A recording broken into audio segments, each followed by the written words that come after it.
only place it comes from, the true source.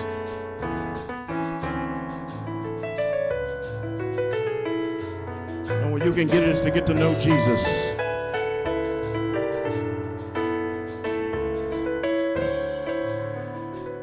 That's what you need to do. You got anything going wrong in your life? Seed of the living God, and the devil will not, shall not steal my seed. But I will prosper from what I receive on this day. Today, I will learn to live by faith. Today, I will learn to walk by faith. Because I know without faith, it's impossible to please God. You may be seated in the presence of the Lord. Hallelujah. Hallelujah. Let us pray. Father God, in the name of Jesus, I come as humbly as I know how. First to tell you thank you for your goodness and your mercy that follows me all the days of my life. Lord, I ask you send your angels in front of me, behind me, above me, and beneath me. I ask you place the angels on the doorpost of this church, Lord. I ask that Queen would decrease and you would increase, Lord. I ask that the hearers of this word will get it into their minds and get it into their spirits. I ask that you bless this house of worship. Bless me as I bring forth this word, and we won't cease to give you all the praise, the honor, and the glory. In Jesus the Christ's name. And in agreement, we all say, Amen. Amen. The subject matter is the power of faith. The power of faith. What was her name? Oftentimes we associate a name with a person, place, or thing. Well, this woman wasn't a place or thing. She was a person.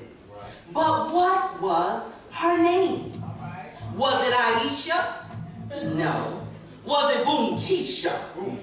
No. I know. Maybe it was Kiki. That's my thought process. You young people know that song.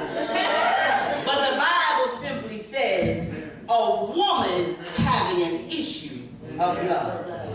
This woman, this sister, her story is mentioned not once, but 3 times in the Bible.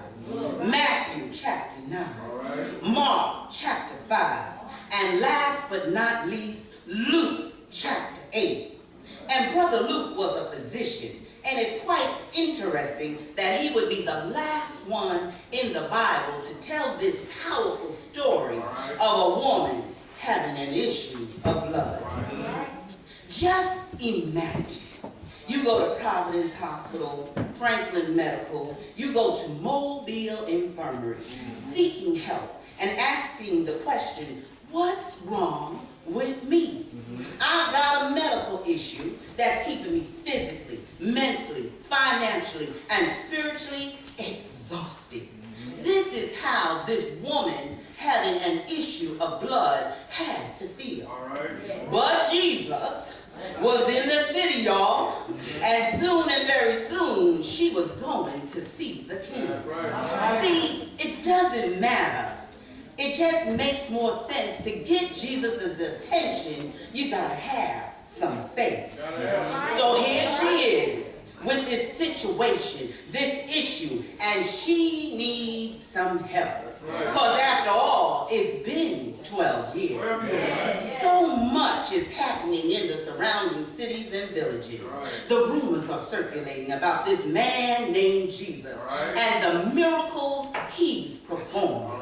Sister girl is listening and hearing. Because the scripture says, so then faith cometh by hearing, and hearing by the word of God. And she was doing both. In the 7th chapter of Luke, Jesus is in a city called Nain. And as soon as he reaches the gates of the city, it reads in Luke chapter 7, verses 11 through 15, and it came to pass the day after that he went into a city called Nain. And many of his disciples went with him, and much people. So this scripture tells me it was Jesus and his 12 disciples plus much people equals a posse. Right. Now when he came nigh to the gate, it says, of the city, behold, there was a dead man carried out, the only son of his mother. And she was a widow, and much people of the city was with her. Again, much people, which what? Equals a posse. And just so we are clear on what a posse is, Webster Dictionary defines it as a group of people who have a common characteristic, occupation, or purpose. And then it goes on to see, and when the Lord saw her, he had compassion on her, and said unto her, weep not. And he came and touched the bear. And they say that bear him stood still. And he said, young man, I say unto thee, arise. And just so you know, the bear is the frame on which dead bodies were transported to the grave. And he that was dead sat up and began to speak. And he delivered him unto his mother. That's right. Let me modernize this for you so you can really get it. The year is 2018, October 28th, as a matter of fact. It's approximately 12:15 p.m. and we're in Mobile, Alabama, in the Maysville community at the new Bayside Baptist Church. And the people in the community are talking and watching. What does Pastor Cleveland and the believers in the house got going on over there? Well, they say lives are being transformed at New Bayside Baptist Church by the word, because Jesus is in the house. The ushers are at the door saying, welcome, we're so glad you came. The residents from Parker are here. The choir is jamming. The mothers of the congregation are clapping, and the congregation is singing praises unto God. I see Chevy over there. I see Missy A, who is the kid on the drums, and those deacons look like they're having lots of fun.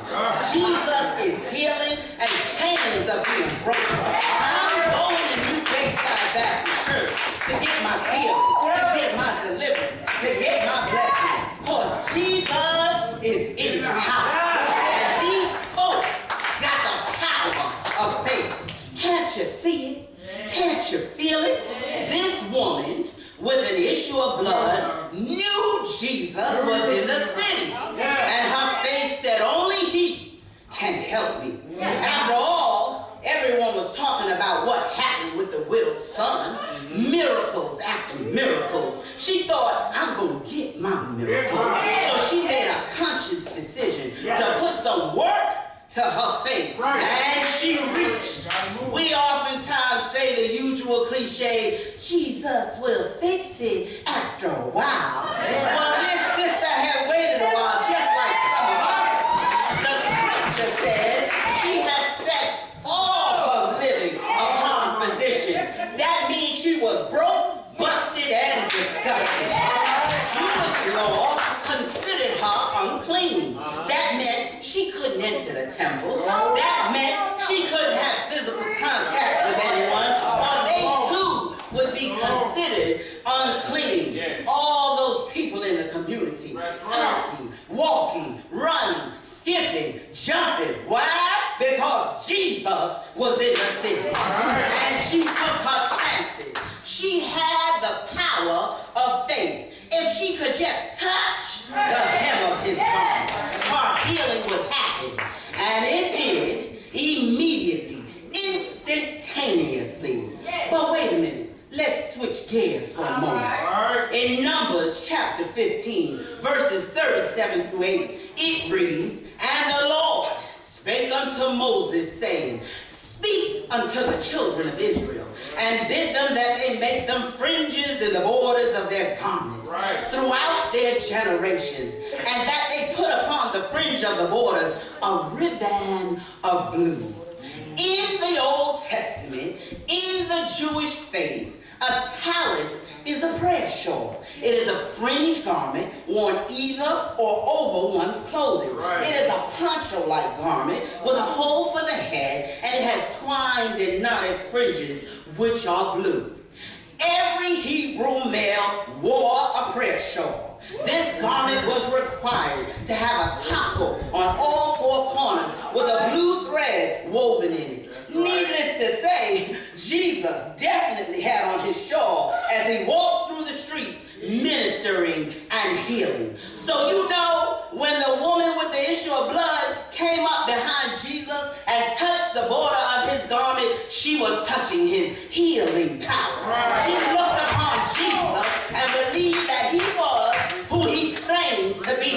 El Shaddai, the all-sufficient one. Jehovah Jireh, the Lord that provides. Jehovah Rapha, the Lord that heals. When she touched the hem of his garment, it was the same as touching him. She looked to him by faith, and when her faith touched his grace, she was healed. This woman encourages me. She had the power of faith. Desperate people do desperate things. But once we have Jesus in our life, we are desperate. We're delivered. Delayed doesn't mean denied. You know, we spend minimal time in the scripture and maximum time complaining. You know what? When I think about this woman with the issue of blood, I think so deep because, you know, to stand here today isn't an easy thing to do. But in the middle of the night, it was about 12:15. My mom, Inez, sitting over there, she said, I'm a little hungry. What's wrong with you? I said, well, I got to speak tomorrow, and you know I'm a little nervous. And she said, what are you speaking on? I said, the power of faith. She said, so if you got the power of faith in you, what are you fearful for? Only believe. I've been telling you for 15 years, only believe. And anybody who knows me knows that only believe is my hashtag. Only believe is where I go to, because only believe is where faith lies. Oh, hallelujah, hallelujah. And I'm learning how to unleash the power of faith in me. You know, it's been a year tomorrow since I walked through the doors of New Bayside. It was the power of faith that drew my spirit here, realizing I needed to talk with God, and he wanted to talk with me, to remind me that faith is the substance of things hoped for, the evidence of things not seen. So my question to you is, what is your issue? Is there anything too hard for God? We must endure no matter what. Sometimes you got to go through, but you will come out. Adversity always comes when you're called to do something great. I'm learning to never give up. I'm learning to press. I'm learning to pray. Prayer is the key that opens the door. God is on the inside of the door.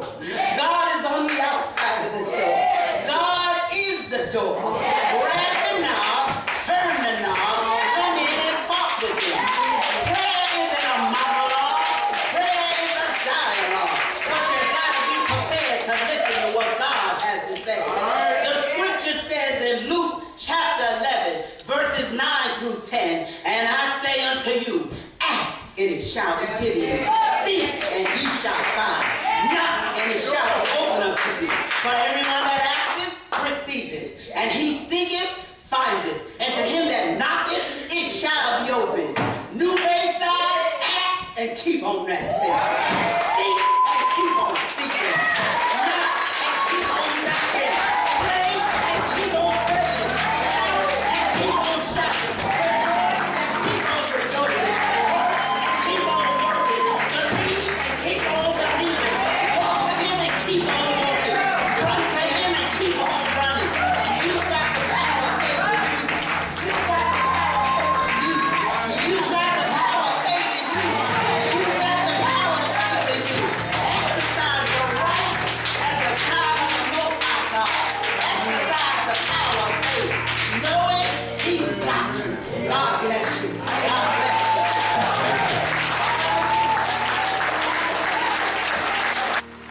got to say these words. Listen to this.